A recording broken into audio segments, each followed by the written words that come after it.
ပဲမှာပြောမှာအဲ့အများကြီးရတယ်လောက်တော့မလားဒီဒီလေးဟုတ်လားရှိမနည်းနည်းတင်နောက်တယ်ကြောက်အေးဝိုင်းတင်ကောင်းတယ် ဒီမှာ ဒီလိုကိုဒီမှာ ညံညံကြညံတပိုင် လုံးကြီးရွက် ပဲပါကောင်းတယ်မပဲပါစာကြည့် ဟိုကဖတ်ကျင်းနေတော့ အေးဆိုင်ကစားအားမရအောင်နော်နည်းနည်းလေးဟုတ်တယ်နော် တော့ဆင်းတော့မယ်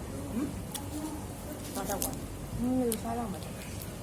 စားမှတယ်နော်စားရတဲ့လူကပဲဘယ်လိုပဲသိတော့နည်းနည်းနည်းသူစိတ်မှာပုံမှန် ဟဲ့မဲ့မင်းပေါ့အစင်းအောင်ပဲမှာစား အဲ့ဒီကစားလို့ရတယ်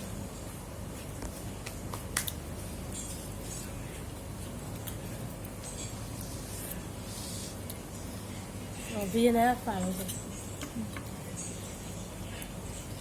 ဒီပိုင်းဟာ ဆိုင်မှာပြောတော့အကုန်လုံးအမှန်ကအရင်ထိုင်းဆိုင်နေဆိုရင်နောက်မှဘုံမှန်တန်းသိတယ် ဟိုလည်းစားထိုင်းတော့တယ်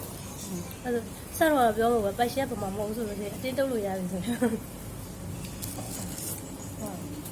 ဘမပစင်းဆုံးပါလေအဲ့တော့ဘမဆိုင်မှာအဲ့ဘမပစင်းဆုံးမှာပြတာ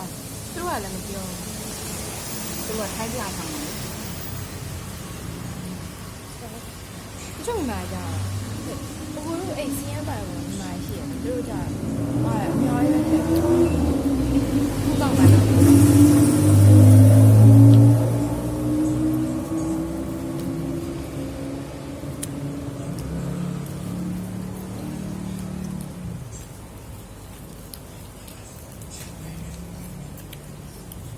ပမာမလို့ပို့ထပ်ပြလိုက်ဆန်းအများကြီး ဘိုးတို့ဆိုရင်ဒီမှာလာလို့ရတယ်သမင်းဆိုင်တွေမှာကန်တယ် သူဒီမှာတင်းဒီမှာဟိုဖြစ်နေ drop ပြော သူကဆို ဒီရမှာပါ ဒီလိုကတော့အဲ့ဒီနေလည်းလက်ကြတယ် အငယ်တို့ကြောင့်ဒီမှာပုံမှအရင်ချောင်ကြတယ် မမလေးတို့ကဒီမှာပဲဆင်တယ်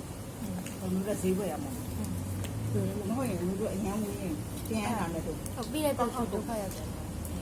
ဝေးလို့ ဝေးရင်ဒီပန်းခနဲ့အများကြီးကုန်မှာဒါဆိုလမ်းလျှောက်လဲရတယ်လမ်းမလျှောက်လဲပန်းကားရခဏပဲသူကမိုးဆိုင်ပဲဆက်ဆောင်ရတယ်